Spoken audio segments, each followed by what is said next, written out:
Warning. The following podcast contains explicit language, honest opinions and a sense of humor. Welcome to the Brothers Take. Hello everyone and welcome back to our podcast. I am Chris, joined by my brothers Adam and Eric.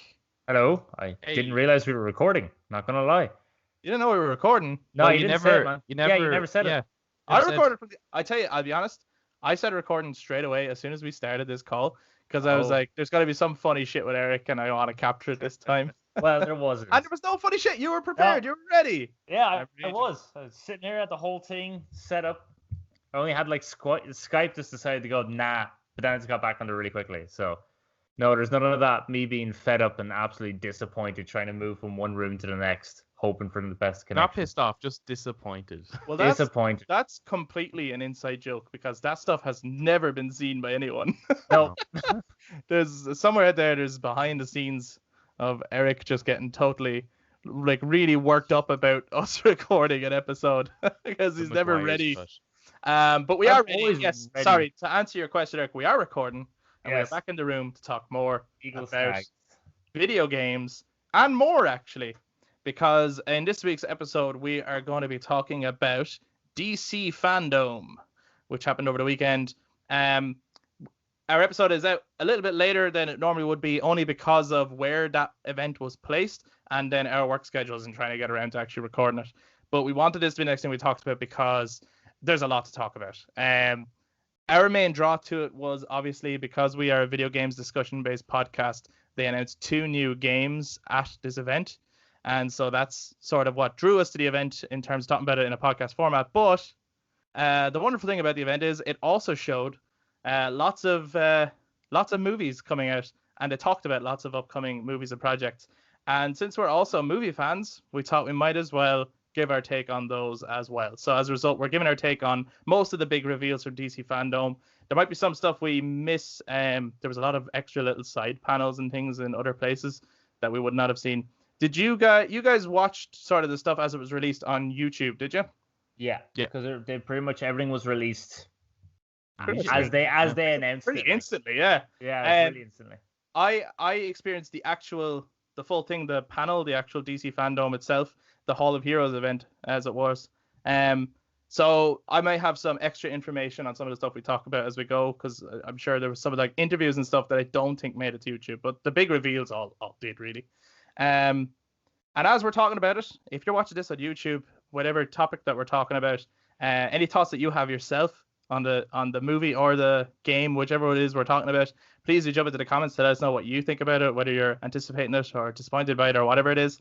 And if you're listening to us on Spotify, Apple Podcasts, Google Podcasts, or wherever it is you like to listen to us, do get in touch on social media through Instagram, Facebook, and Twitter at The Brothers Take. Don't be afraid to get in touch. We would love to get into discussions with people. We love having discussions. Well, I don't know about you guys. I'm well up for it. No problem. Discuss shit with me online. I'll discuss back. No. Yeah, I seen actually. You did make a comment on one of the DC trailers or something. I did, and we'll get to that later. Yeah. You will get to that. Okay. Yeah. Not the conversation, but that I'm willing to have conversations with people, as I'm saying. But yes, we'll get to our feelings about that particular thing. But yeah, let's not waste any more time. This is the Brothers Take. Let's talk DC Fandome.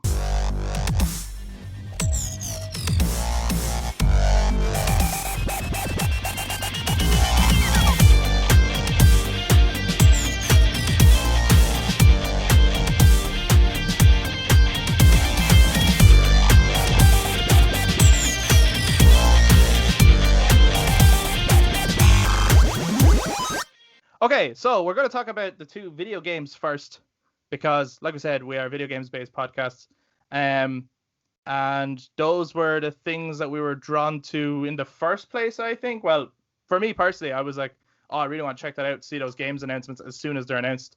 But then got sucked into all the other amazing stuff that DC had to show. I have to say, actually, from the get-go, like, it seemed over the last few years that DC was in like a really shaky place.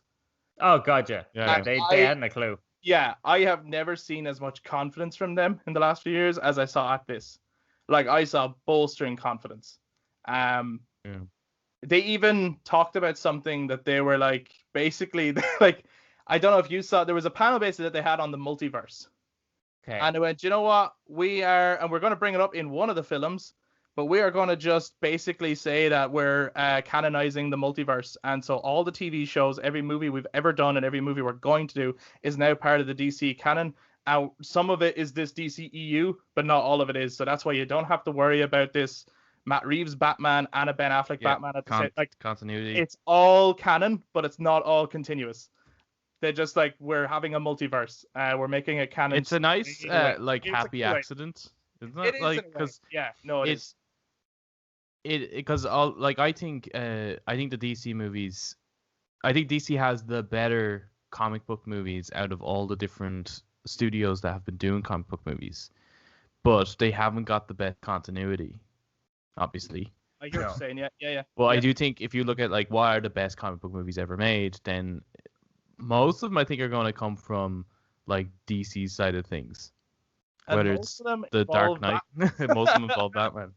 I mean, come on. I know, like, Superman is always like the most famous, or he's like the pinnacle DC hero, right? Because he's sort of the one that kicked it all off, and Superman's a great character, but at this point you got to give Batman the crown. Like, I really think he's like these DC's winning.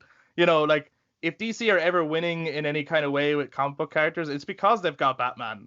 Pretty much, yeah. I think. Maybe I'm wrong. Maybe I'm biased because I love Batman, but you know. Yeah.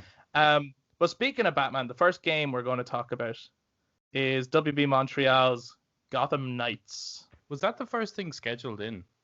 No, the first thing scheduled in was Wonder Woman 1984. So we'll get to that when we're talking about the films. Okay. But it was the very second thing. So very early on, I was like, oh, cool. We're like, I'm not gonna have to wait too long to see something that I'm particularly interested in. So we're going to assume anyone who's listening has watched the trailer. You can, of course, go and watch the trailer on YouTube if you haven't. But we're doing this on the assumption that people have seen the stuff we're talking about. And even if you haven't, I mean, nothing at the moment. Everything's just going to be speculation. Yeah, it's not like not really spoil. No. It's all about premise and that kind of thing. Yeah. But come to you first, Eric. What were your thoughts on Gotham Knights? Did you have any like hopes going in, and then how did you feel about it after you've seen it? I didn't really like. I knew Warner Bros. Montreal was making something, but I didn't know what the hell it was going to be. Yeah. So I didn't really have like hopes, like, oh, I hope it's like this, or I hope I play as this character, or blah blah blah. I didn't know. I just saw Gotham Knights, and I was like, okay, well, fair enough. Either I'm fighting a bunch of knights in Gotham, or I'm playing as multiple characters. That was kind of my idea when I saw the title. Clicked on it, watched the trailer, see you're playing as either Nightwing, Robin, Batgirl, and Red Hood. And I was like, okay, this is very cool. And the premise of the trailer that it set up, I was like, this is even cooler. I'm liking where this is going. Yeah. Then I watched the gameplay. Obviously, there was a few little frame rates and a few little bugs, but it was pre-alpha. Yes. So obviously expect that sort of stuff. Because I know some people were giving out about it and everything. They about the look and everything, and they were like saying this is just too Arkham Knighty. And it's like, yeah, but at least you're familiar with it, I think. Like, it's not too different that you're a bit like, what the hell? Mm-hmm. Like, even there was actually one of the comments was someone saying like, oh my god, we didn't even ask for this game. I can't thought to myself, do you ever really ask for a new fresh game? Yeah, I mean, you don't know what you want till it comes out. Yeah, like the new Doom. Did anyone really ask for that new Doom? No, but it was fucking great. So bring it on. But I have hopes for it. I think it looks good, especially it's not purely online, but that's an option. The fact that we could all play together and we could take out the end, like all the enemies and stuff. But we can't all. Oh, is it only two? Only two. Sorry, Adam. No, sorry, Adam. Which actually I was happy about, because when it first basically made out that it's going to be there's a multiplayer component to it online, I was like, oh no, not like the 4 people on screen all together. Too much craziness. The fact that it caps at 2 and you can do it at any point in the story, I was like, okay. Kind of remind me of the Lego games. Drop in, drop out, co-op. A little bit, yeah, a little bit. Looks fun, and then the different skills that each character has, and just that you get to play as Red Hood. Fucking awesome. Play as Red Hood, kicking ass. So, like, they're not the best graphics in the world, and there's still some work that has to be done with it. Well, it's but, tied. It's still tied to this gen. You see, it's coming out for PS4 as well. Yeah, it's coming out PS4 as well. Yeah. So when you think about it that way, I mean, on the PS4, I think it looks pretty good. Yeah, it does. Yeah. You know, when you think about it that way. But It's cross-generational. Yeah, I do think it looks really good though. I was a bit more, and I was especially happy considering there's a trailer and a gameplay trailer. So the trailer gives you the tone and the setting of the game, and then the gameplay shows you what it's going to look like when you're playing and how it feels and everything, which is good. So that's kind of my thoughts on it. Yeah. How about you, Adam, then? How did you feel about Gotham Knights? Did you have any thoughts going in before? Thoughts going in. I wasn't expecting much from it. I know this sounds really bad, but because I knew the studio that was making it, I kind of felt like this was just going to be a side project. Okay. And I think it is. So I don't think I'll be getting it. Wow. Traitor. Well, it's just that they said. Well, thank God it's not a 2-player. Yeah, there you go. You see, like, yeah, I'm not really interested in the gameplay. I'm not interested in the premise. I'm really sick of this Court of Owls story arc. I really am. Okay, that's interesting. They only showed up once. But okay. Yeah. No, what I mean is that what do you mean it only showed up once? Oh, yeah, they showed up twice. Once in comics and then once in TV. Yeah. But that story arc is because it's so kind of fresh. Right. Yeah, it's quite a recent thing that it's like it's almost like there's so much other stuff to explore, and it's not like there's not much you can do with that story arc. I think now I think there's gonna be more than just the Court of Owls, but the fact that they just brought that in, I'm just like, there's so much more they could do, I think, and I'm a little concerned about that gameplay then because we recently just played the Avengers beta, and it's kind of similar.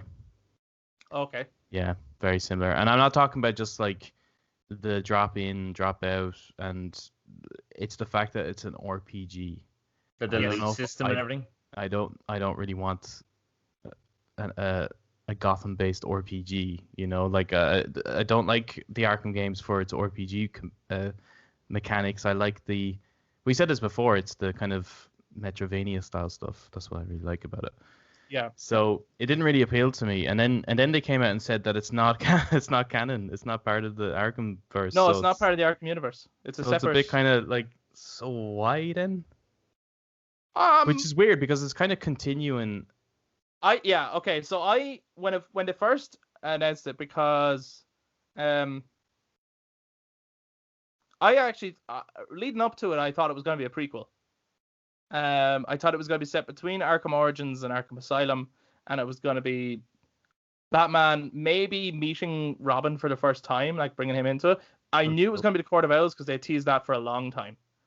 Like the Court of Owls thing has been teased for ages. It was like the first thing they revealed. They revealed that they were in Court of Owls before they even said what this game actually was. So everyone knew the Court of Owls were going to be in it. It wasn't really a big surprise. I'm happy with it. I don't mind it. I think the Court of Owls is a really good story. I think if you're aware of the Batman comic side of things, you're very aware of those characters, but I think there's a huge audience that don't know them. So I think they're going to be a surprise for those people. They're not as well known as the likes of the Joker or the Riddler. They're not that well known in that way. So I think there's a lot of potential for a good story there.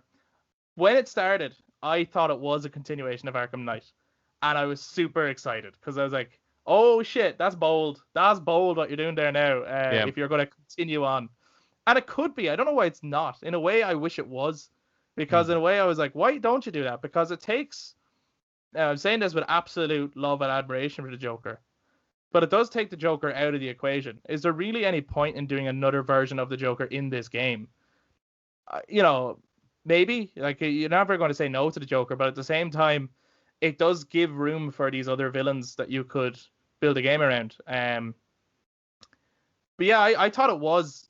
when I started off with that message and that he was dead, and then I saw Jason Todd and I was like, that doesn't seem right because he didn't look like that, and also he wouldn't be in the loop. And then he it would said be. Jim Gordon was dead, and I was like, okay, that's definitely not right. And then of course they came out and said it's not part of the Arkham verse. And Barbara's Um, walking. I just walking around. So there's things about it that I would have preferred some little tweaks and changes, but overall I'm actually pretty excited for it. I really like the look of it. Seeing the gameplay in particular, like the trailer was fine. The premise is fine. And there was some bits that were a little bit cheesy. I was like, I don't know about the neon light fucking bat symbol things. I'm not really into that. But then seeing the actual gameplay when Batgirl was on the bike, journeying through, heading towards this big cinematic looking storm machine, they've come out and said that's only halfway through Mr. Freeze's campaign, which is not necessarily the full story. So I'm like, that's not even like a climax. That's that's just a part of a story. I'm like, okay, cool. So this game might have really big cinematic moments inside the I didn't like the life bars above the heads. I'll agree with that. I don't particularly like that. But they came out and said it. They came out and said it's an action RPG. So then I was like, okay, maybe I should start thinking about this like Final Fantasy VII Remake set in Gotham. Sure. Okay, I can get around with that. That's fine. It's like, but I'm not controlling the party members. A friend can do it. That's pretty interesting. I just hope that the single player experience is as strong.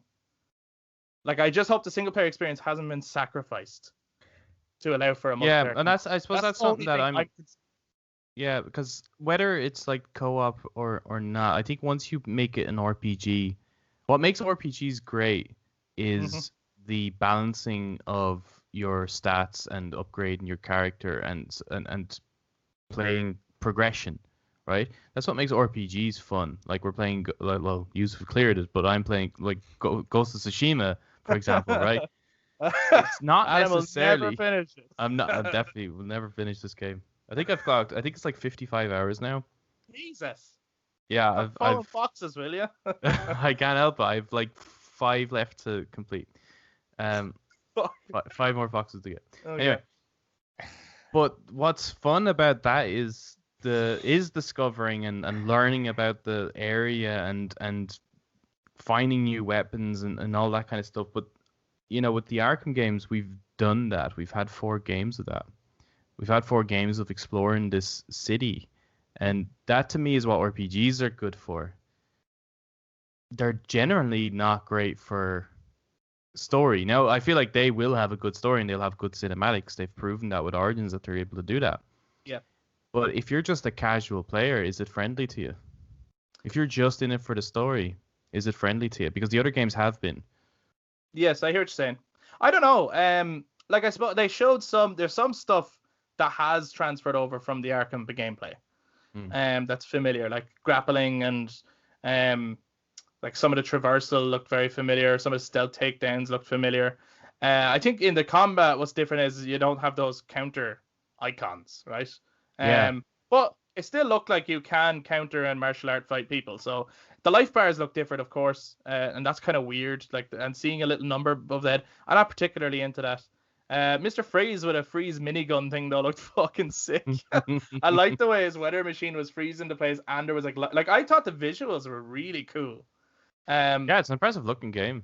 Yeah, I tell you what excited me the most: seeing a Gotham City with people in it.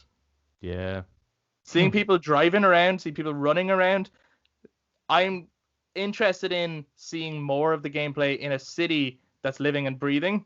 That maybe people are afraid of you, or maybe you have to, like, I don't know, win people over sometimes. Maybe there's like crimes in progress in places, but they're actual people and not just, I don't know, political prisoners. I wonder would there be a balance then? Because if you're playing as Batwoman, Robin, or Nightwing, you could be helpful. But if you're the Red Hood, I mean, that dude kills people. He's got guns. Yeah, like, is there going to be a balance of? I think this version doesn't. It looks like he's using those guns. Just like they just shoot. Possibly, maybe they shoot like, love and kindness. Yeah. They shoot you a hugs, man. Yeah. That's all criminals want. This is a good, friendly hug. He's just actually another wanted. He's actually the Red Hug. To me, it would have been really interesting to carry on from Arkham Knight and not to have Red Hood like front and center as a playable character, But having that as a story arc of chasing down Jason and them all having different feelings towards him after what he did, Definitely, yeah. So They're like trying to win him over. someone like, no, we gotta take him down after what he did to Barbara and Bruce, and it's someone else going, no, but like Bruce would want us to, like, he's still in there and he needs our help more than that would have been a really cool story thing. It boggles my mind why it's not a continuation, because it starts off with essentially the story of the end of the last game. Like it should be, because you could still, most of the Batman villains are alive in the Arkhamverse. So and there's plenty more that weren't used. So you still have. So I wonder why they didn't, because to me it makes a lot of sense, and it's an interesting reason then why you would pick up all the sidekicks as the characters. It's like, well, if Batman's gone, and the only way to bring him back is to go backwards, but that's what everyone expects. Why don't we go forwards and fucking do something no one expects? I would have been super interested in that, and also you could still have Batgirl in there, because they could have brought in the Cassandra Cain version of Batgirl. And have Oracle still as your point of command. Like, I think it would have been great to play as Cassandra Cain, but we're getting into nerdy fucking shit there. I'm more interested in the game than I am disinterested. I hope it is good. Like, of course, I'll check it out when you two get it inevitably. But yeah, I hope it is good. Well, here's the other thing: when more comes out, either of us could change our minds. Yeah. Any of us could. Like, it was pre-alpha gameplay that we saw, and it's still early days, and anything could happen between now and when it releases. Yeah, but I think it's enough to kind of, because I remember when the Avengers kind of was announced, I was all in for that. Like, I thought, like, I was too. I'm all about that. Wasn't. But Jesus Christ, lads, playing it. But that's what I mean, though. Anything can kind of. Do you know what I mean? You could change. Like, I thought, oh, well, that looks incredible, and they've got like the Avengers voice cast as well. Fucking hell. What I mean by that is, like, in the voice acting world, they are like the fucking Avengers of the voice acting world. Like, Yeah. Wow, what a perfect build, and yet it's not looking good. And I've only heard bad things, which is really sad. I kind of hope this isn't like that. I hope not as well, but just by looking at it, I think the gameplay and combat will be way better. I'm more worried about how the missions are structured. How do you go from one to the other? Is it like, what order does it work in? Like, is there can you do any in any order? Then how does that work? I tell you as well, I'd be more worried if like, one of the things that is putting me off the Avengers game, for example, and I don't want to compare them too much because still neither of them are actually out yet. Yeah. But with Avengers, you have different maps and you choose a map to do a mission, right? They have said that this is an open world Gotham. And so an open world Gotham that's an RPG, I can get behind that. I can get behind traversing an open world Gotham, and then maybe when you go back to base, you swap character or so. I don't know how they're going to do the swapping characters thing, but I'm kind of in for it. I do wish it was a continuation of Arkham. That's kind of my only, and I think it could be. I don't see why it's not. Like, it is a bit very easy choice to do it. Do you think Batman's dead? Nope. No. Not even for a second do I think he's dead. Nope. When's the game being released?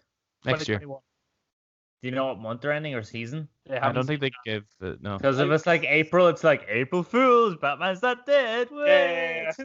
Well, they normally release around Halloween, don't they? So. Yeah, I would imagine. I would think that if it's earlier in 2021, they'd nearly have a month at least attached to it. Because they don't, it would say to me it's going to be the latter half. Yeah, and it's true. The Court of Owls kind of looked like they were going to be creepy in it from the trailer. Yeah, you see, that was the thing as well. Whether people are interested in Court of Owls or not, there was kind of a neon look and kind of like electronic music, and I was like, this looks a bit, I don't know, like teenagers hanging out kind of thing. I'm not really into it. And then as soon as they showed the Court of Owls, they had a little girl saying the rhyme, and they kind of did an attempt at a jump scare. It's not a jump scare, but they kind of had a creepy thing going on, and they showed like creepy imagery of all the coffins in a tunnel and everything. And I was like, oh shit. I was like, okay, cool. There's going to be some kind of dark Gotham kind of shit in here. This game has just become Riverdale or something. Like, God. Yeah. So I'm for it. I wonder, is Bruce Wayne, did he fake his death, or are they going to have him resurrected as a Talon that you have to fight later on, or something fucking crazy like that? I don't know. But I do not think he's dead. No, I don't think he's dead.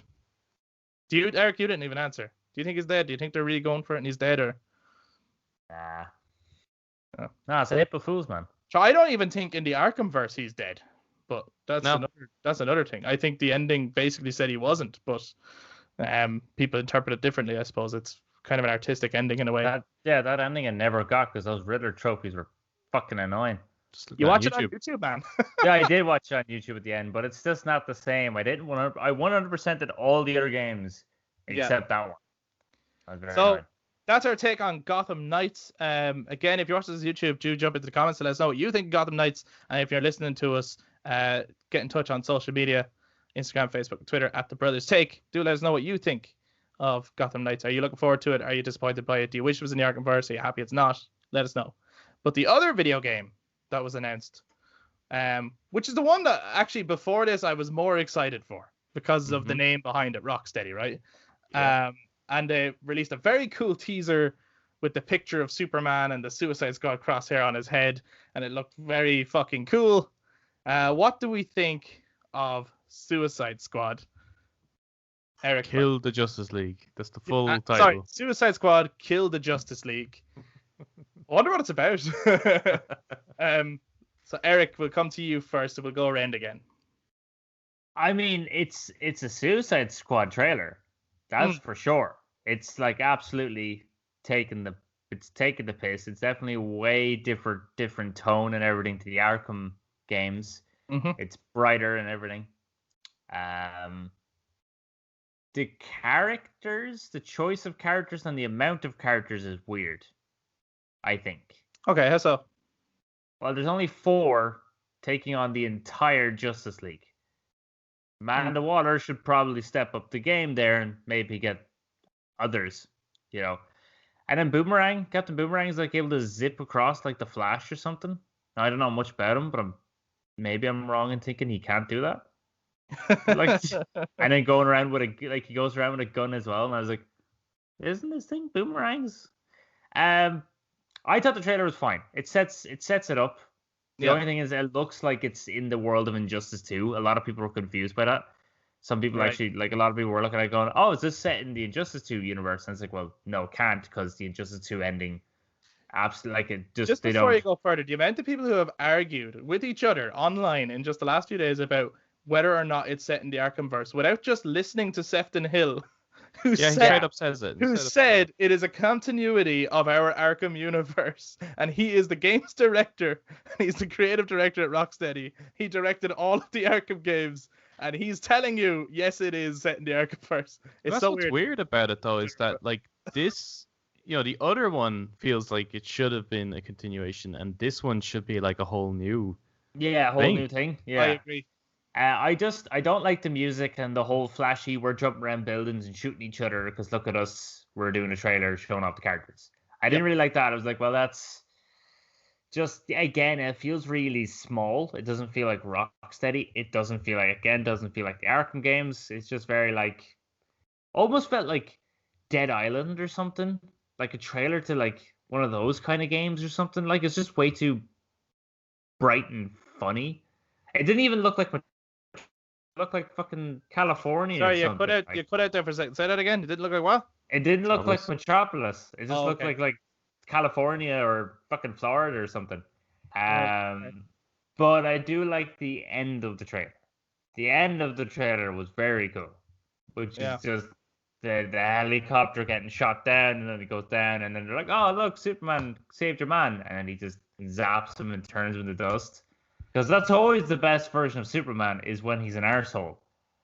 Always the best version. So, although the fact that you're saying that's the Arkhamverse and that you don't think Batman is alive, or he's not dead, you think he's alive, do you think that this game then will definitely confirm that?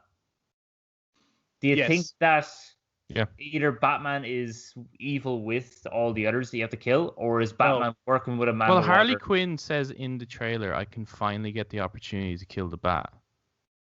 Doesn't she? I don't remember saying that. Maybe I missed that. I've watched it a few times now just to pick up on a few bits. I don't remember saying that, but maybe I missed it. That would be very interesting. But I tell you why I think he's going to be. Oh in no, it, sorry, not in the trailer. I think she said it in the. Oh, in the that like really cringy dialogue the Zoom call thing with Will Arnett. Will Arnett, yeah. Yeah. I think it was said. I think she said it there, not in the trailer. I didn't see that at That all. was weird. And I thought it was a don't bit weird for her to say that because I was like, well, so he's alive then. And not even in like a mysterious way. So Adam, what did you think of the reveal? You can't make anything out of these type of trailers. Like, this is kind of like the issue we had with the Xbox game showcase. It's like cool, I guess, that you're doing something, but the thing is with games, like, we have to be able to interact with them. We need a good idea of what is the gameplay. I think we got more information out of that conversation with that with the game's director. Yeah. I think he gave us more information than the actual trailer did. So, like, cinematic trailers they're just odd. Like, we don't even know if that's game engine or is it like CGI. So it really shows us nothing. At all. Yeah. Other than just these are the characters you get to play as. As far as the trailer being done, I don't know, there was something off about the dialogue beats, I thought. I can't really put my finger on it, but there's just something really weird about when a line is being delivered. Yeah, they kind of talk nearly unnaturally. Yeah. Like, it's just... Or there's too much of a pause between... Yeah, it's like it almost feels too scripted even.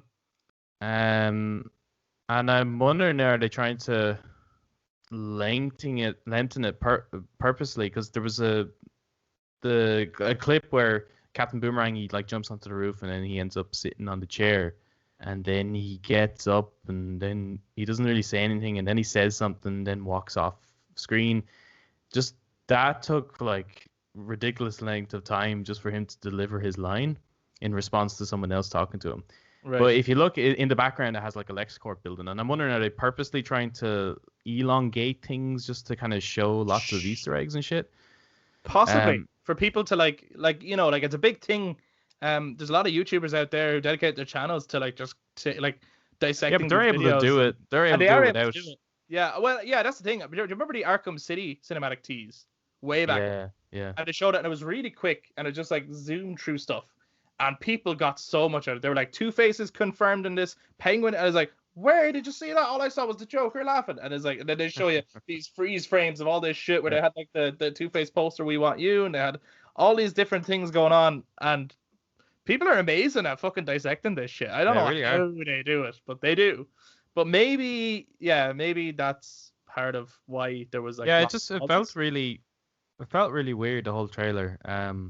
I do like the moment I really, really like, and it didn't work at first for me, but when I rewatched it and I got I got to kind of get a sense of each character again, is King Shark when he says, "Oh my God, it's the mighty Superman." Yeah. He's saving that guy.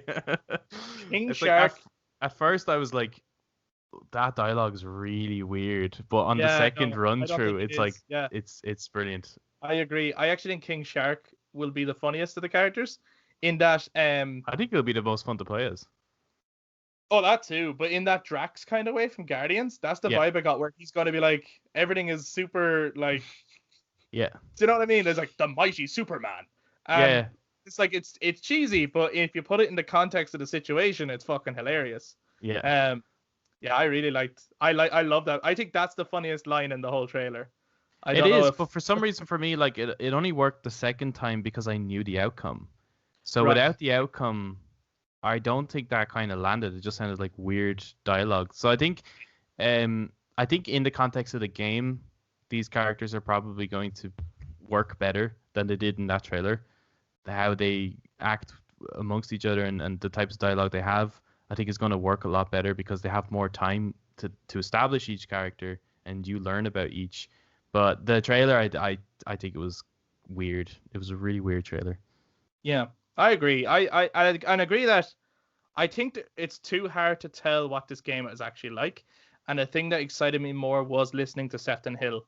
And Yeah. the way he talked about that Metropolis is sort of our fifth character in the game, and we wanted to make it a very explorable, Easter eggy type map world, much like we did with Gotham. I was like, cool, That's I'm great. really Yeah. interested in checking out the alleyways of Metropolis and finding clues and hints to things about the Superman universe. That's great. I hope that we get lots of characters from the Superman canon in this. Basically, are we getting a Superman game where we can't play a Superman because you tried to make the Superman game, but you figured that you realize that you just can't do it? So it's like, let's just fight him instead and just put us all in Metropolis.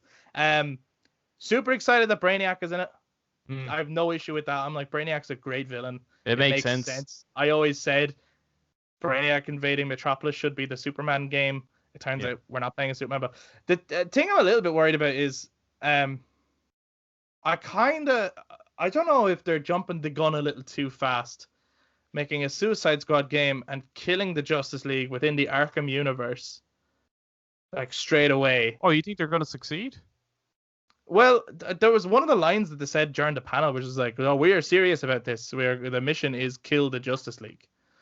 Yeah, I know, but it just And seems I was like like, such an impossible task. Yeah, I know. And yeah, that's another thing Sefton Hill said. He said, so one of the things about this game is how can they possibly do it? So that's one of our story elements.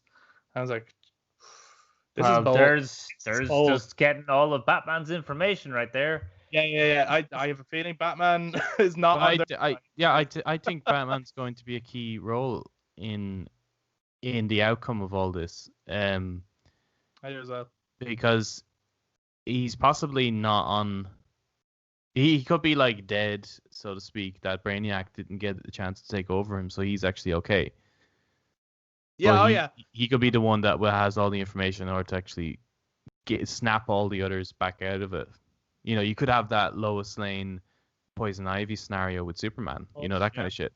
Yeah. Which would be fantastic. That'd be amazing. Well, I have a feeling that they're gonna like one of the missions will be break into LexCorp to get a sample of kryptonite to make kryptonite bullets or something like that. Or they'll have to they'll find a weakness and then they'll have to build that weakness before they take them on.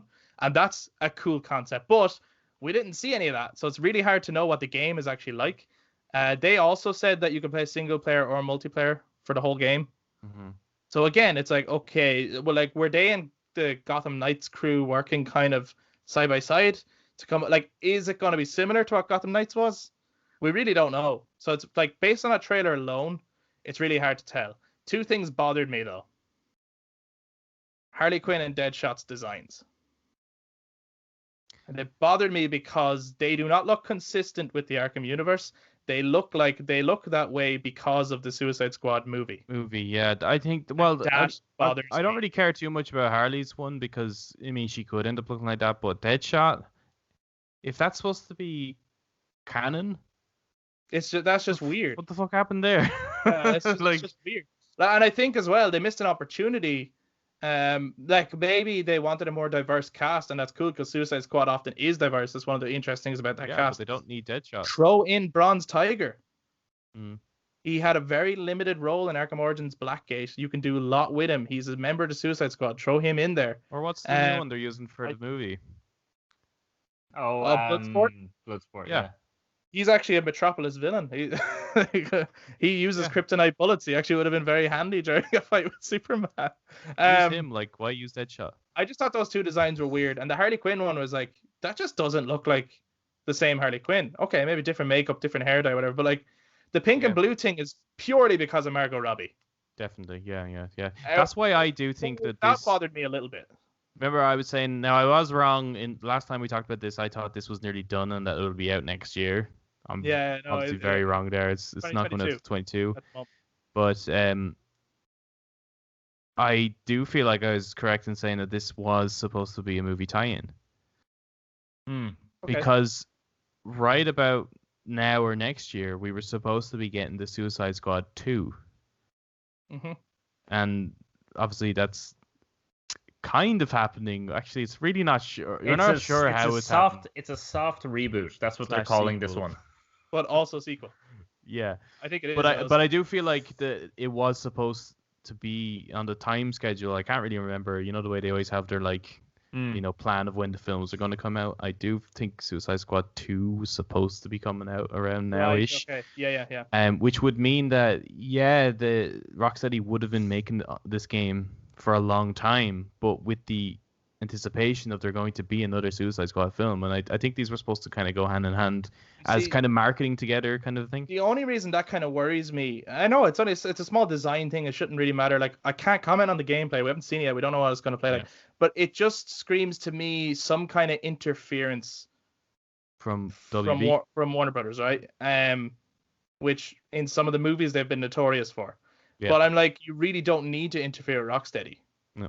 They do, so why would you? Like, let them, they're perfectly capable of making very innovative games. And sometimes they make some decisions that people might not agree with, but they still innovate. So that's all. Like, that just screamed to me like there's something not right there. But I do think their dynamics work.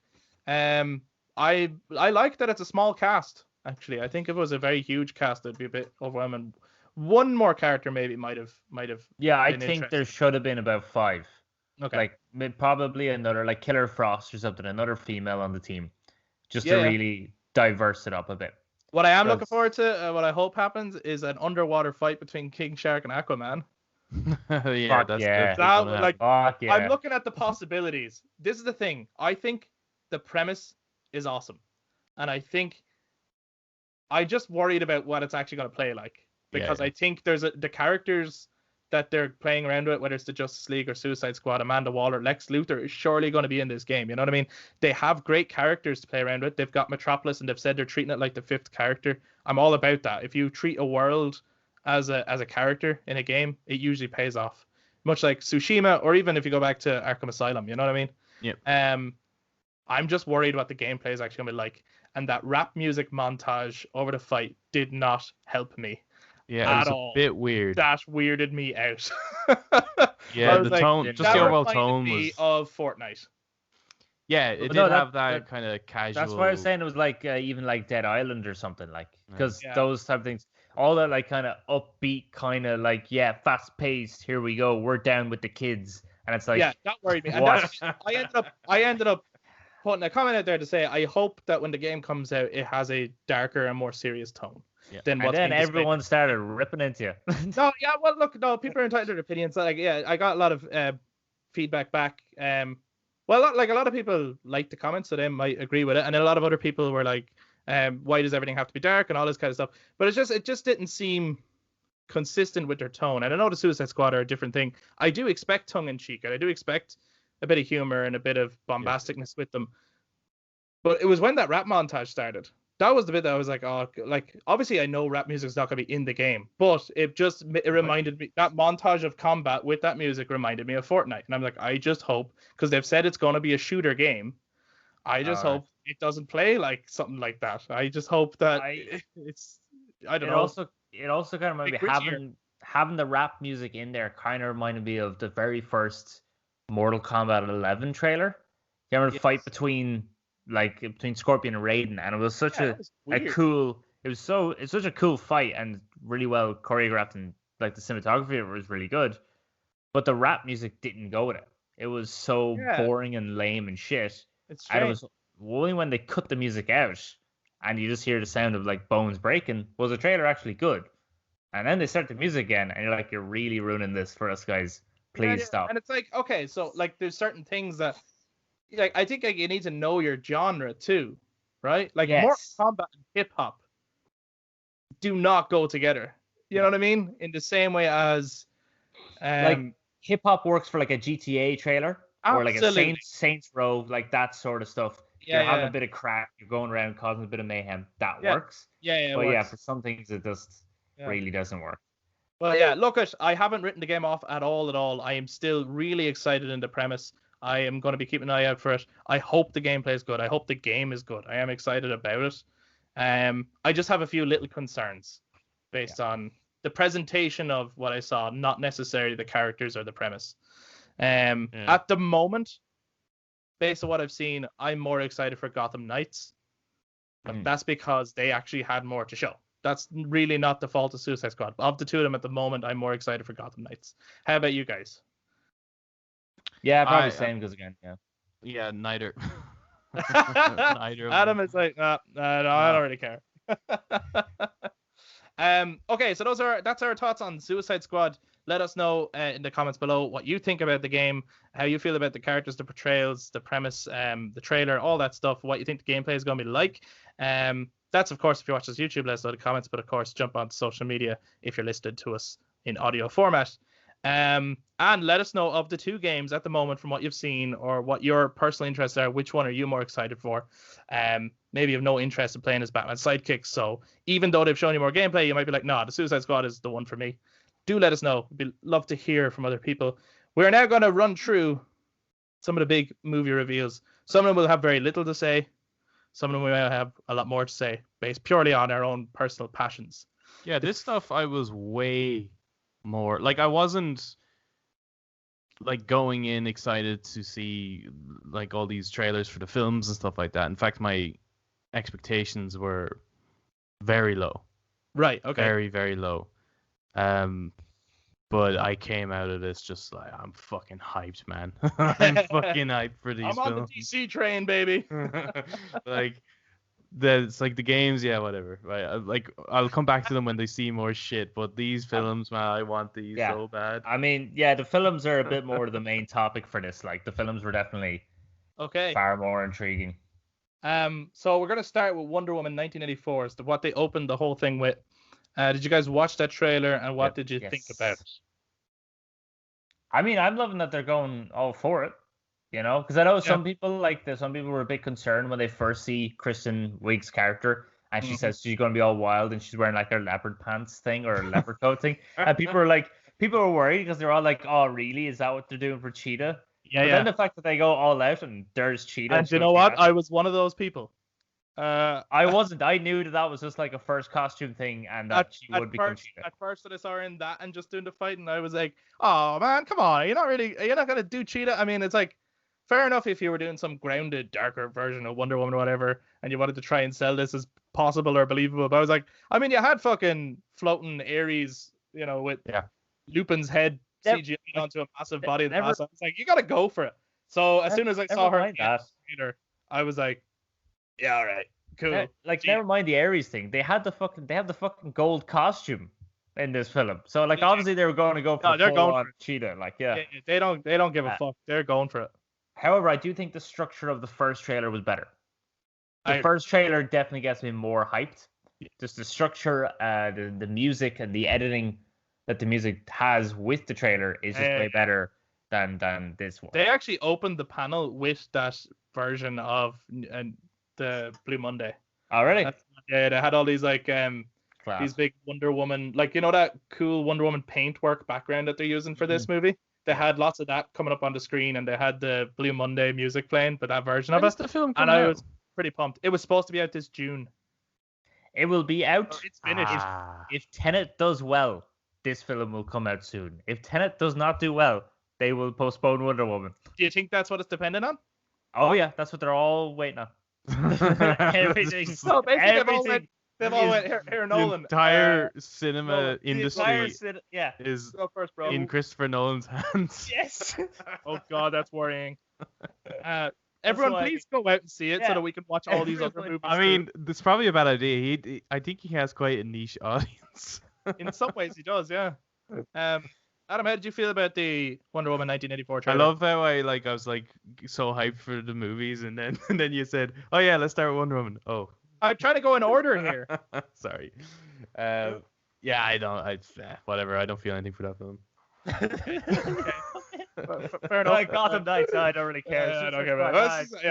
It's just that the trailer was shown, and I was just like, I don't know, apart from just flashy action, what's going on like? I think that Interstellar. Apart from space, what's going on in that movie when you first saw the trailer to Interstellar or Inception? No, I know, yeah. I feel like with this trailer though, I haven't lost any interest in the film, but I haven't gained any further interest. I think the first trailer was absolute boss. Maybe that's it. Maybe it's just it's just too much shown. Yeah, I feel like the second trailer's not good. I feel like they showed it only because the film unfortunately hasn't got to come out yet, and it should have been by now. Yeah. And they were like, well, DC Fandome is on. Let's show more of the film to remind people it's still coming. But to be honest, that first trailer did it for me. Like the first trailer, I was like, yep, it looks great. Music's cool. I'm in it for the 80s. Maxwell Lord is the villain. Happy days. Yeah, cool. Yeah. So I'm pretty sold on Wonder Woman 1984. That particular trailer I thought was weaker than the first trailer, but I haven't lost. I do feel like interest. this is not going to be as good as the first one. Oh really? Yeah. I think it's going to be a bit of a Thor Dark World or Iron Man 2. Very sequel like. This is gonna. Yeah. It's gonna be Possibly. grand. Like. It's gonna be Yeah, grand. possibly. Good crack like. That's what it's gonna be. It's gonna be good crack. Good crack. It was cool. Linda Carter showed up actually on the panel, Oh, did she? and that was pretty cool. Her and Gal Gadot were able to share nice words with each other. That was nice. Okay, the Just next sit there. film Nice. that they focused Moving on. and this is probably something that you guys didn't get to see at all, right? This is the next film that they talked about, and that was The Flash. Oh, I seen Yeah, the suit Okay, seen the The suit. image Did you with see the- the with pic the Batman. with Batman? With the And it Batman. was the Michael Keaton Batman. Very clearly the Michael Keaton Batman. So they did not say during it that Michael Keaton is in it. Obviously, that is a rumor that's going around. But when they showed that image, not only was it like, well, that's the Michael Keaton Batman, but they played Tim Burton's, like the Danny Elfman did? Batman music during that shot. What, they think we're idiots? And I was like, well, okay, then that's fucking Michael Keaton. They've also confirmed that Ben Affleck is also Batman in this movie. yeah.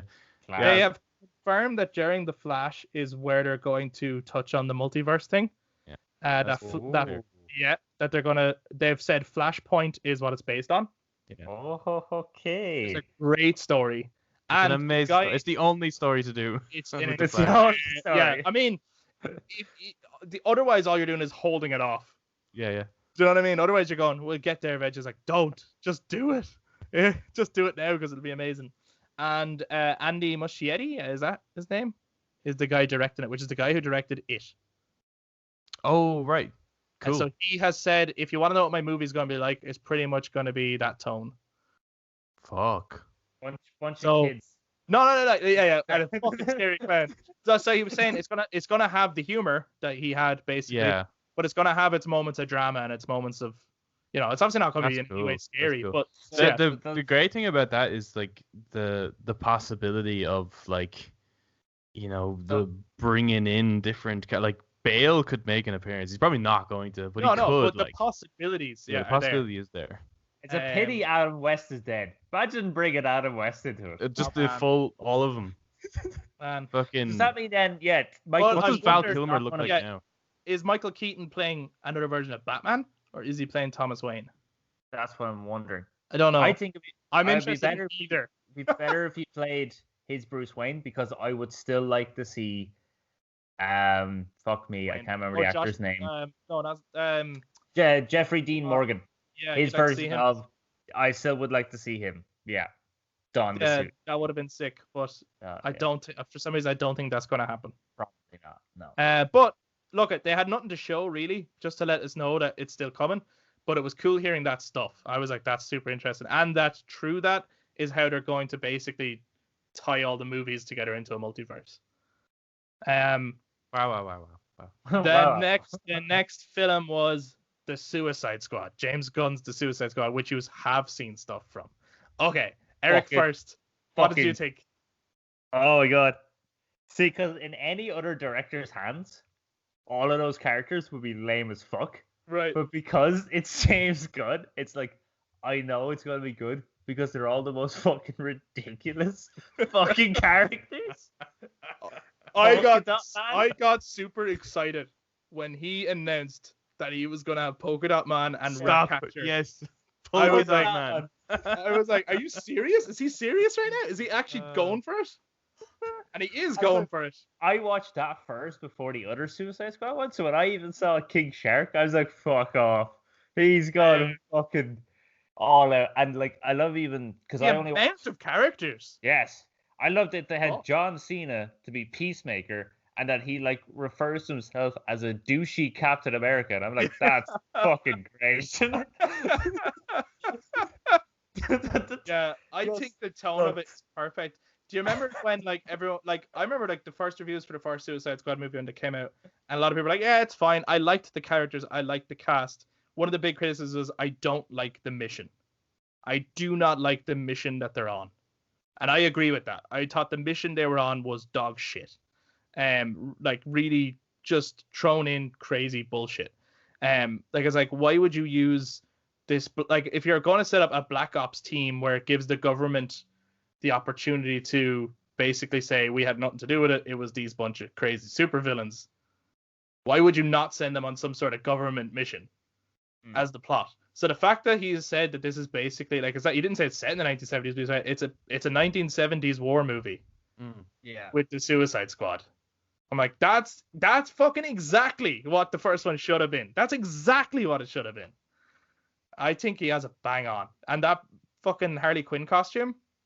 That's sick, yeah. Yeah. Sick. Like the kind of what I got from it is it's like a wacky Expendables. Yeah. Which is weird because the Expendables is already wacky. So this is it's like a wackier. It's an even wackier Expendables. But I love that, like, because I actually like some of the actor choices that were in the original. So I like that there's a lot of them still reprising their roles in this. Yeah, they all have. Not that they're all in it, but no one has actually been, because everyone thought when Idris Elba was announced that I thought it was an actor change. He's a recast, and he's not. No, he's a different character. When I saw who he was, I was like, oh, that's fucking cool. I like that character. Very clever as well. To do that, because it means they can still bring back Will Smith. Yeah, if he wants to come back, if they ever want to, yeah, absolutely. I'm glad they have the same Amanda Water, because she was definitely the best thing about the original. Was, yeah. Perfect as Amanda Water, absolutely perfect. I was super stoked after seeing his footage. Yeah, and even did you guys get to see the behind the scenes stuff? Yeah. That's all I saw. Yeah. Oh, sorry. Okay, because there's like two clips. There's the one where it's just the reveal of who everyone's playing. Oh, right, okay. And then there's a behind the scenes one. No, I just saw the behind the scenes one. Yeah, just like all the amount of explosions and shit, and like it looks nuts. Reminded me of Aquaman, because I think he said something like, pretty much if he wants to make a transition to a new scene, he just uses explosions, and that's all that's in Aquaman as well. It's just like, all right, move the story along, explosion. Yeah. Actually, Adam was asking us earlier today what the Aquaman movie is like, and that's a fair representation of what it's actually like. Basically, every time a conversation is over and he's like, right, we need to move on, explosion. The guy playing way Polka more Dot Man, David Dash Malkiet, I don't know his name. He's in Ant-Man. He's in a few stuff. Yeah, he's in a lot. Is he in Aquaman? Oh, Ant-Man. Oh, sorry, yeah, he's in. But like, he's in the Dark Knight. He's in the Dark Knight, and then he's also is. in Gotham. It's like he's just thrown into like a bunch of DC projects, basically. Yeah, what a role to get. Yeah, that's hilarious. I can't wait to see what the fuck they do with him. Is one of them Condiment Man? Is Condiment Man in it? No. Okay, right. No, you didn't go that. Ridiculous. There's a weasel. Yeah, the weasel. Which is going to be the most screwed up character of the lot. Like. Yeah, and I think the Ratcatcher's in it. Yeah, Ratcatcher 2. Oh. And he keeps saying that if someone says Ratcatcher, he goes, no, Ratcatcher 2. So I have a feeling that that's a running gag in the film. Like people would call her Ratcatcher, she'd go, no, Ratcatcher 2. Yeah, I think he's really taken the piss with the whole comic book names thing and everything as well. Like, definitely, and the costumes. TDK. I don't know who TDK is. Yeah. And Flula Borg is Javelin. Flula Borg is in this fucking movie. Oh my god, he is hilarious. That's so fucking funny. I cannot wait to see that movie. That's coming out next year, supposedly. Yeah. You don't even have to wait that long. That's it great. looks great. I like James Gunn's style. Does that mean there's 3 coming out next year? 2, I thought. 3? Oh, 3 actually, yeah. Yeah. Oh my god. Yeah. It's like DC next year is DC year. And me and Eric at Gotham Knights. So yeah, let us know anyway, everyone, what you think about the Suicide Squad movie. Excited for it. James Gunn is an ingenious choice, I think, for this. He's definitely Definitely the right choice. Yeah. He's the right choice. He's stylistic enough and knows how to balance, I think, the humor with. I think this film is gonna have heart. I really do. Yeah. I think there's gonna be moments. Someone told me today, and I don't know where they heard it, so this could be this might be bullshit. Maybe by the time this comes out, it's totally confirmed. I don't know. So someone let us know. But someone told me that Starro is gonna be the villain, and if that's true, I am fucking stoked. If Starro is the villain in this as well, where he's like, you know what, I'm gonna make the big fucking psychic starfish the villain. I am stoked. I love the idea of Starro making an appearance in a movie. I hope that's true. I fucking hope that's true. Anyone who's not a DC fan Starro. will probably think we sound like the craziest little bastards. No, you got Starro, like Starro.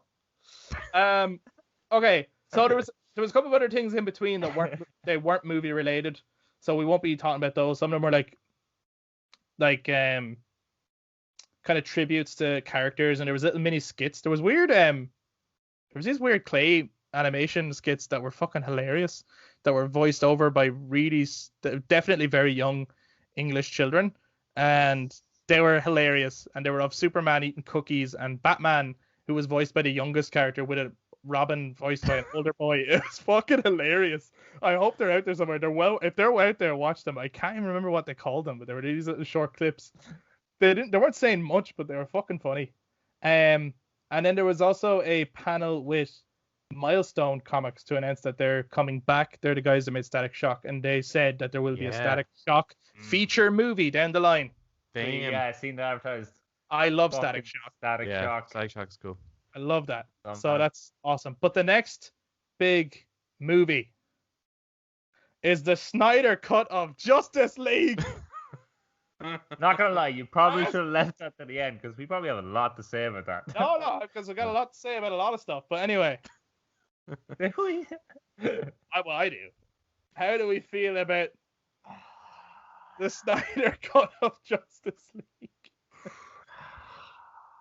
Well, you know, time. You was there another version of Justice League, really? Well, there was really just a 2-hour trailer, wasn't there? In a way, okay. So first of all, how did you feel when you saw the Justice League theatrical cut?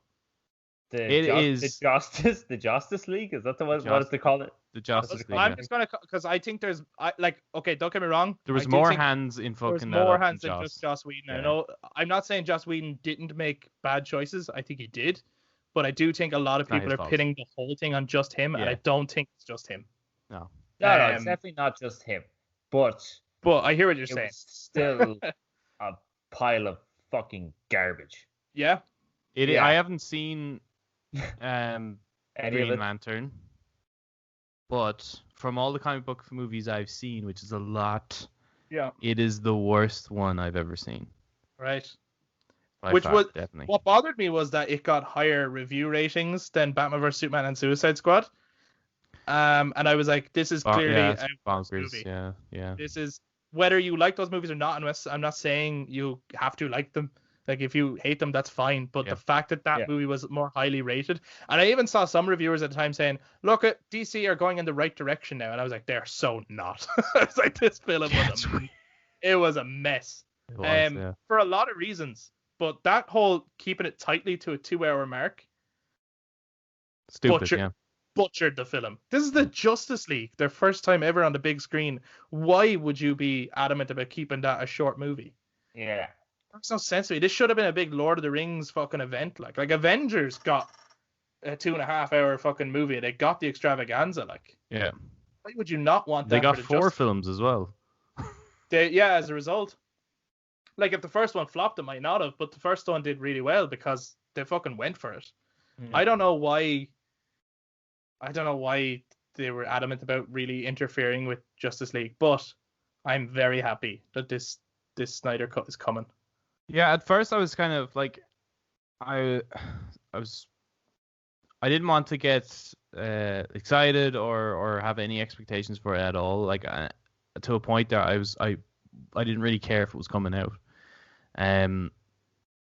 But after seeing that clip, I'm just so fucking excited for it. Like, ridiculously excited for it. like I've said before that I fucking love Batman vs Superman. It's actually one of my favorite superhero films. It's just, which is odd to say that in fucking public, because it's almost like as if, I don't know, name the worst fascist dictator and say you're a fan of him. It's almost been pitted up as that in terms of equivalence. Like, it gets so shat on, and if you say that you like it, you get shat on as well. If you want to get in touch to shit on Adam, you can contact us at... But I do love it, and I don't care if other people hate it. That's fine. I don't really care. There's I do. There's loads of films that Eric does care. other people love and I dislike, and I think that's totally fine. But now I finally get a conclusion to this series of films, like Man of Steel, BVS, and now the Justice League is finally going to have a conclusion. It feels like, even though there is a continuity that's going on beyond it or whatever, it feels like this is sort of, those three movies now will be the Snyder DC trilogy, doesn't it? It starts with Superman. Yeah, and it's almost like it becomes the Justice League. And it's almost like if you take any run of a comic, like if you look at like Frank Miller's Batman series. Yeah. It's standalone. It's like, it takes, threads from other existing Batman stories, but that's its own thing. And we can say that a lot about a lot of different writers, and like Grant Morrison writing stuff as well. Like, that's his own thing, and that's what this is now. And that's why I'm really looking forward to this, is that it doesn't have to tailor to a larger universe anymore. It doesn't have to even tailor to the WB like executives. No, yeah. It only it has to serve one purpose, and that is to the existing fans, because they're the guys who got this up and running. So he doesn't even have to try and please all the haters. No. He doesn't have to please anyone other than finishing his story and delivering it to the fans that wanted it. And I think that's like, this is so unique. I don't think this has ever happened in the film industry. This is like the ultimate justice for all the fans who got chat on. Well, it is when you think about it, like, it is crazy that, because this wouldn't exist if not for that release the Snyder Cut movement campaign, right? Yeah. Which, like, I thought was just a hashtag. If I'm being honest, I didn't follow it that closely. I know there was like people who followed very closely got little snippets and bits of information from Zack Snyder as well, and we're kind of sharing around it. Oh, this is what was supposed to happen, and this was supposed to be in it. And I was like, at times, to be honest, I was like, I don't really care. Not that I don't care, but I was like, it's no good to me knowing what could have been, because I just disappointed with what was. And now knowing that it's coming, I'm kind of glad I missed out on all that, because like, oh, cool, there's got to be surprises for me personally. I know if you probably search, you can probably find a lot of that stuff, but there's still going to be some surprises in this movie for me. But yeah, I think a few actors that were doing the Marvel films were even spreading that hashtag release the Snyder Cut as well. Like, it actually did become a massive movement across the entire internet. Yeah. Also a lot of people were calling them man babies and stuff. There's a lot of insults being thrown around as well. There always is. The internet's a lovely place to share your opinions, I think. But the thing that got me most excited was the sad. Yes. So at first I was like, okay, cool. Then I saw the sad, and I was like, fucking the sad's in this? I He's know. Going all I said fucking that as well. out. I was like, holy shit, the sad's in this as well. I was like, fuck. I even like Steppenwolf's redesign. Well, it looks like which is the original design. Yeah, the one at the end of Batman v Superman, like the proper version of the movie. Yeah. It's like they're like, the vision was there, and there's not a single clip in that entire trailer. There's not a single clip that was in the theatrical version. That's all new. Yeah.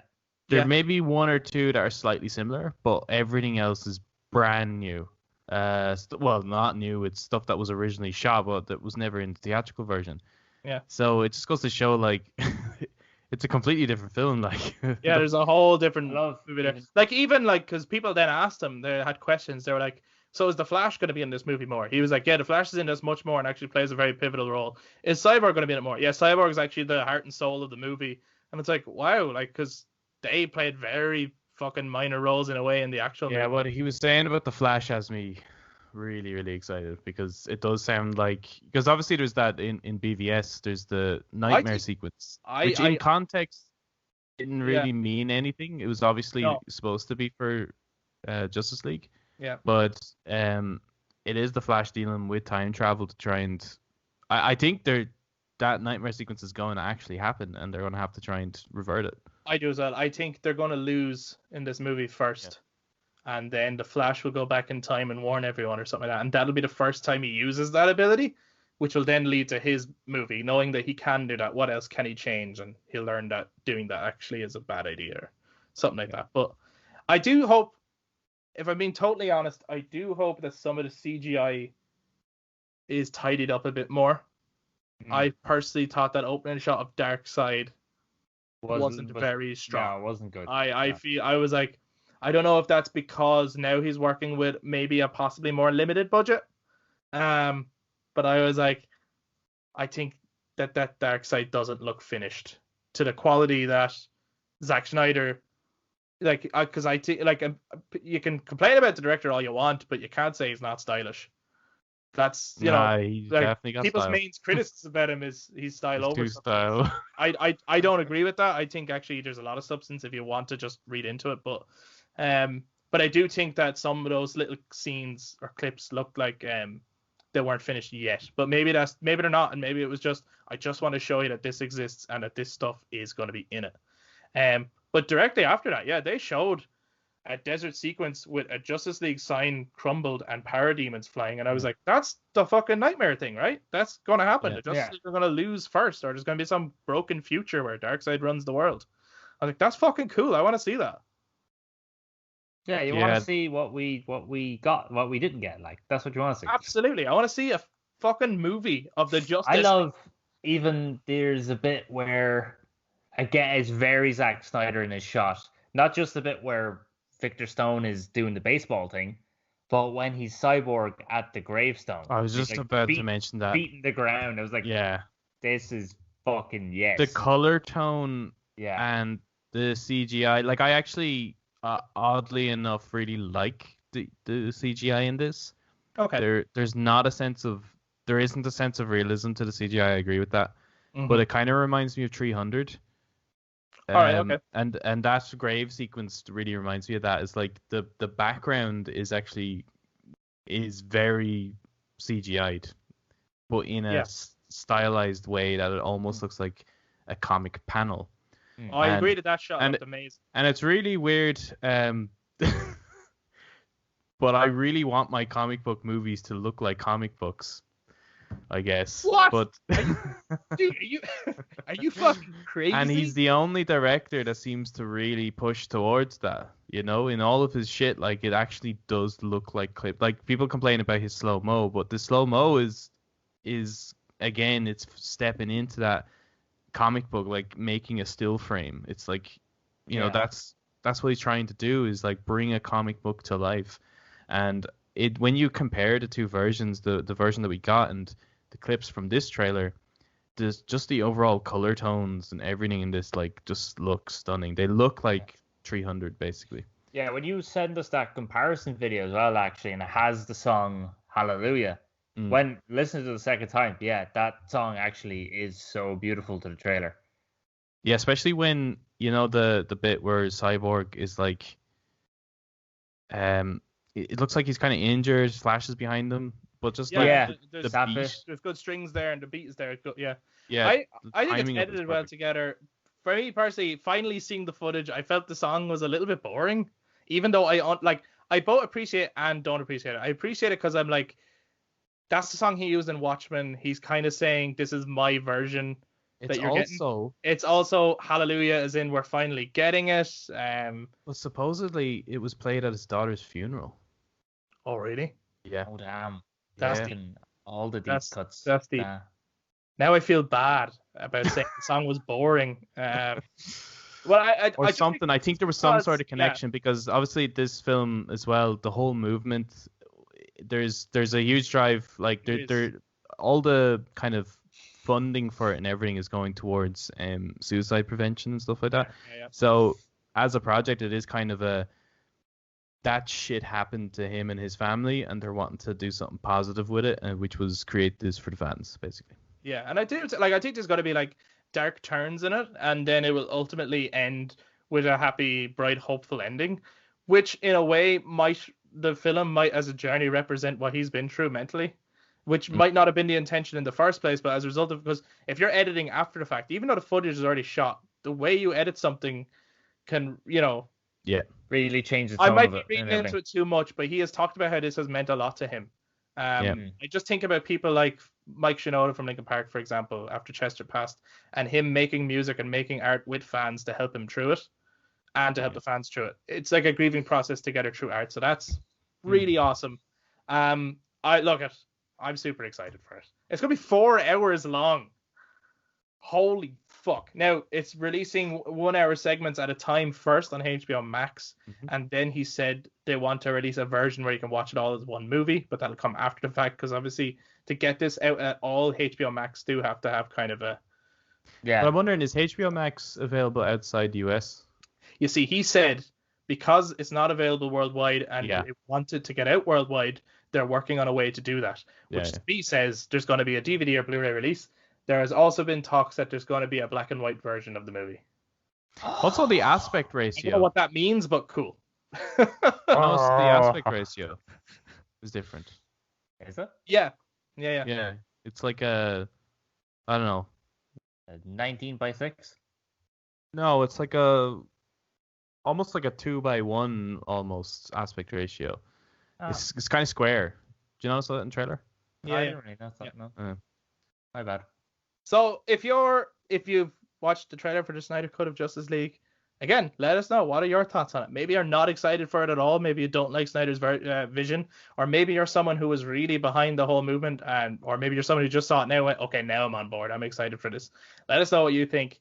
The next 2 panels, there's not much to say about it. They had the Black Adam one. I don't know if you guys saw anything about that. I saw the animated. I'm intrigued by it. I'm super intrigued by it. Black Adam was something that was revealed years ago. This has been around for a long time, and The Rock has been attached to it for a long time. I remember the first time I heard it, I was like, well, that makes complete sense.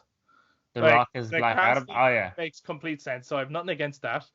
If nothing else, for something that they had nothing to show, except for that little thing that they put together with his voice and Jim Lee's art, The Rock knows how to fucking sell shit, because he hyped that up and he talked about, we're going to sell this amazing movie to you guys. It's going to be incredible. It's going to be an amazing experience. We got all these guys in it and these guys. But Eric, did you see it? Did you see The Rock talking about it? I didn't see The Rock talk about it. Okay, because there were characters that he revealed are going to be in it. Right, yes. There's 3 heroes, like Atom Smasher and 2 other people. Hawkman, and then there's one other I can't remember, and Dr. Fate. Yes, it's the Justice League of America. That's or Justice Society of America.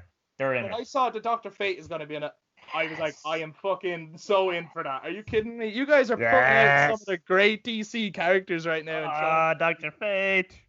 I can't wait to see that. He also hinted at, he said, like Black Adam has his own way of dealing out justice. And he talked about a lot about vengeance and how he kills people, essentially.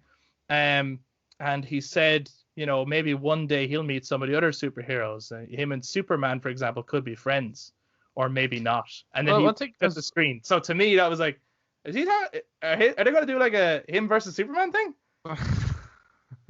That's fucking cool. I'm cool with that. Let's do it. I have a feeling he's like very much an anti-hero type thing in this. But that's what I was going to ask, because I don't really know much about Black Adam other than, was he not supposed to be a Flash villain? He's the Shazam. Oh, sorry, Shazam villain? Yeah. He would so is he a villain, or is he a... I would have always thought of him as like the Shazam arch enemy, but it's very possible with the way that, like, I don't really follow the Shazam or Black Adam comics that much, but I think his role has changed, much like Harley Quinn has, in that he has become or Venom sometimes hero, sometimes, but or Venom, for example, where it's like, okay, in his origins, definitely a villain, but things have changed, and then I think they just want to play with the interest, because I was like, why would you give Black Adam his own movie? Surely he should just be in the Shazam movie. But they talked about the premise of that he was born and raised a slave, and then realized that he had all this power and wanted to take vengeance. And I was like, you know what? Whether they play it out that he's the good guy or the villain of this story, it doesn't really matter. That's a cool premise. It's like it's mirroring Shazam, because Billy Batson grows up as an orphan with nothing, and then gets the power, and then decides he wants to help people. So it's very good that like Black Adam kind of It's similar, but he goes down the opposite route of being more ruthless and wanting to kill those who oppress them.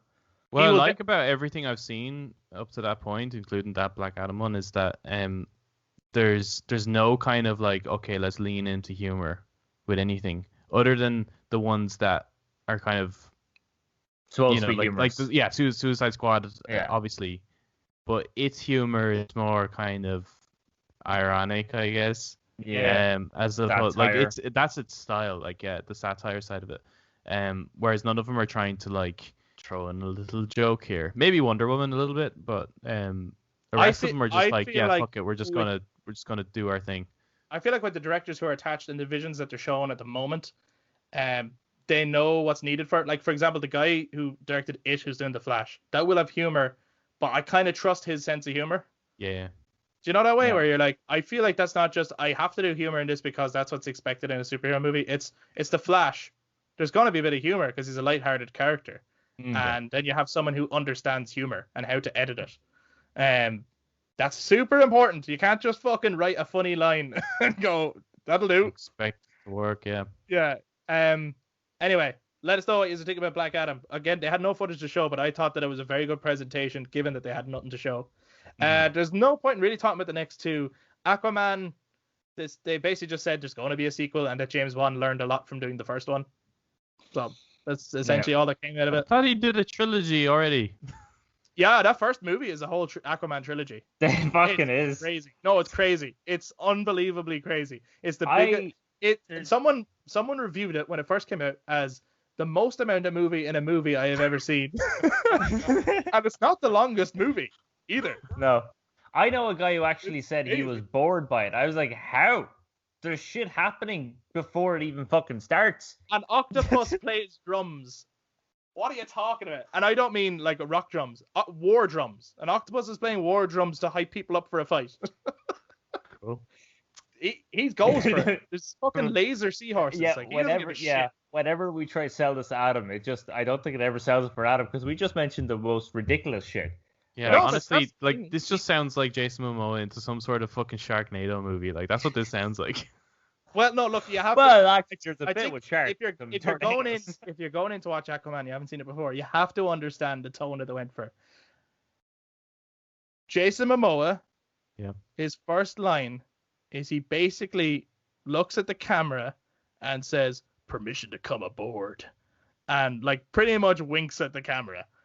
Okay. Like it's that's like, the kind of fucking film it is. It's like Arnie Predator movies where like he throws a knife in the person, like stick around and stuff. It's ridiculous on purpose. They know what they were doing. It's not like cheesy and it's like embarrassing. Like they knew exactly what they were doing.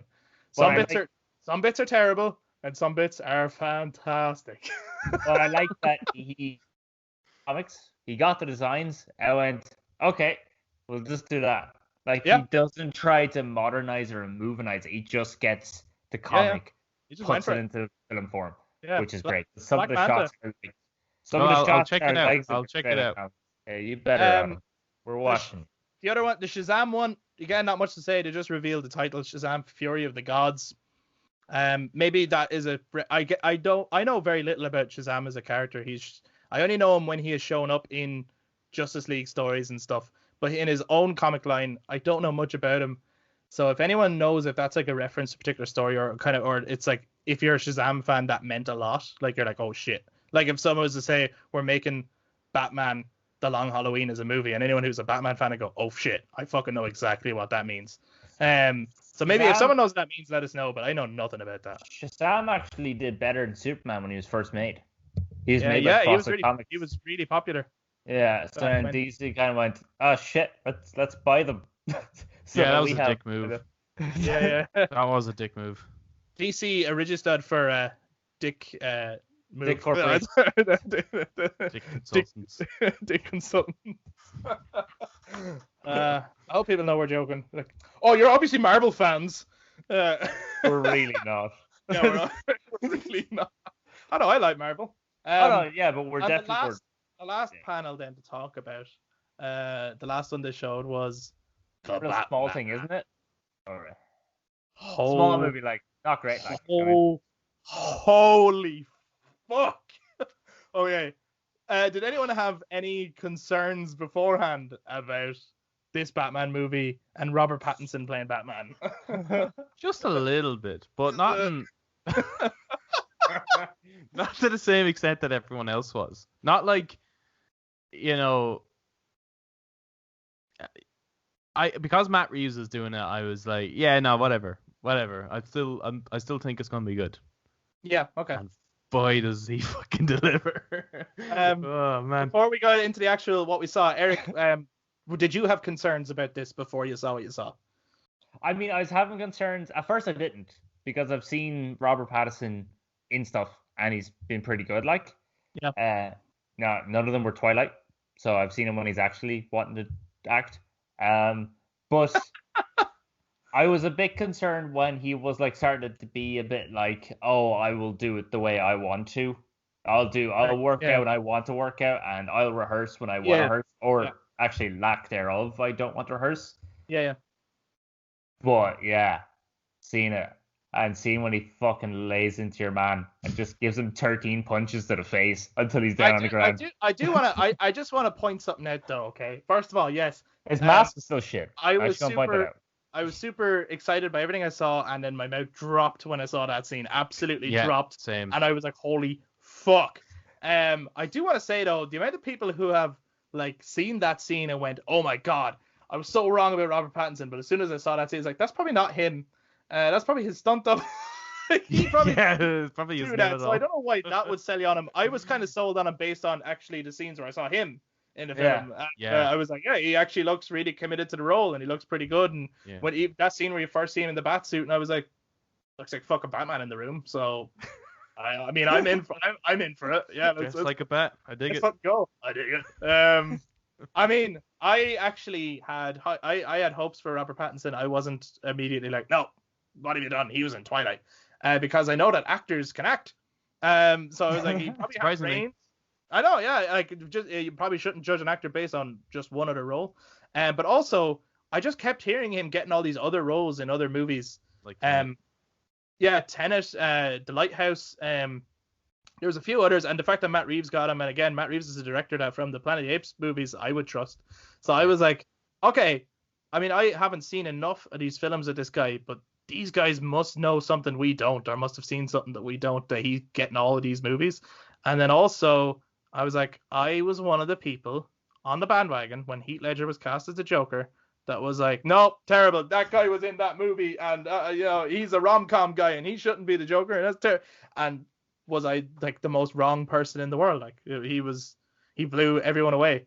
And so since then, and then when Jared Leto was announced as Joker, I was like, yes, that's the best choice ever. He was great in this and this and this.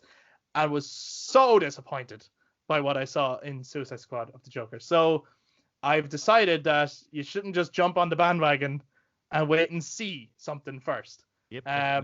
And I think this movie is going to be fucking incredible. And I could not sleep after watching it. I've seen it. Right. Yeah, I've seen it like probably 6-7 times now. I just can't. Like I never thought I would see a Batman film that could possibly rival Nolan's. And I think this could. This could easily, like, this has fucking everything I would possibly want from a Batman. It's got like kind of the grounded tone that you would have in like the Nolan movies. Like the suit is really practical. His car looks like he actually just built it himself. Just as well, like the kind of the Riddler's outfit, the way it's just like fucking duct taped together, kind of a thing. Like it is, and Catwoman's fucking, like, the fact that it's just the stitching that makes like the ears by accident, kind of a thing. In her balaclava. It's sick. Fucking hell! Like there's the attention to detail, but it is really, really grounded. But at the same time, it looks like a fucking comic book. It's really stylized. It has like the Crow kind of vibes to it. Like the way he has the kind of blacks around his eyes, the makeup around his eyes. I love that. That is just the fucking Crow. Like, this is the most heavy metal Batman yet. this is the Batman film I would have made. Yeah. I can't believe the tone. I've been saying for years, like this is like the second it started essentially, I was like, I am in. Because when Gotham came out, this has the tone This I is wanted what Gotham Gotham should have been. to Yeah. have. Yeah. This kind of crime thriller, really serious, gritty, dark serial killer thing. Seven. This has tone of Seven, a David Fincher Batman essentially, and I can't believe it. And he was saying all along, yeah, I'm going to be doing a noir Batman, and I still didn't think it was going to be as dark or as intense as this. Mhm. He said, Matt Reeves said that only 25% of the film is actually done, and what we saw there was cut together as a trailer that looks like a very complete film, and that's only 25% of the actual footage.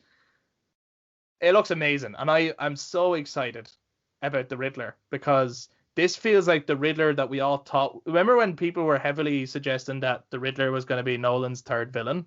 Yeah. Right, and I get why he stemmed away from it.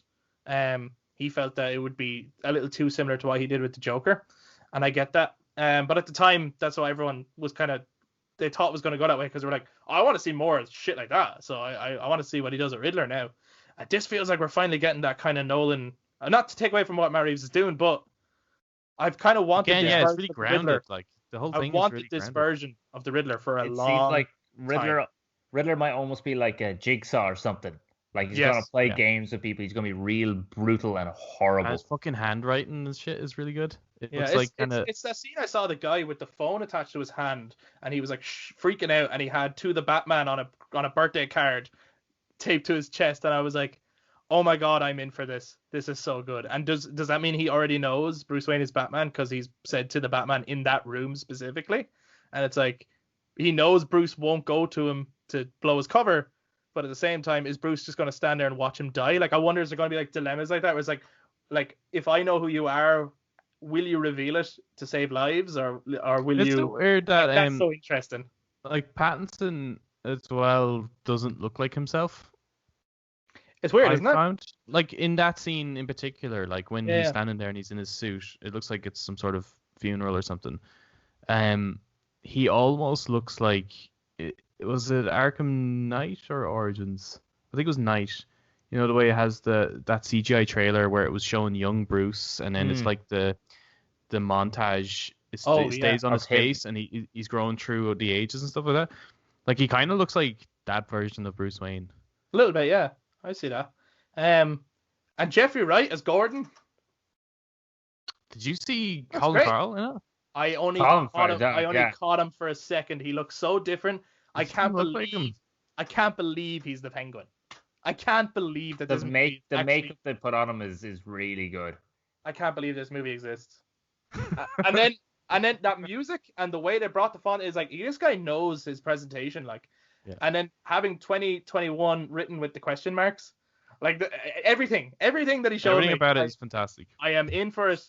I am so excited. That for me now, I don't know how everyone else feels. For me, that stole the show for me. Like lots of the other stuff excited me, but that was the one that had me like a child. Like just, I can't wait to watch this movie.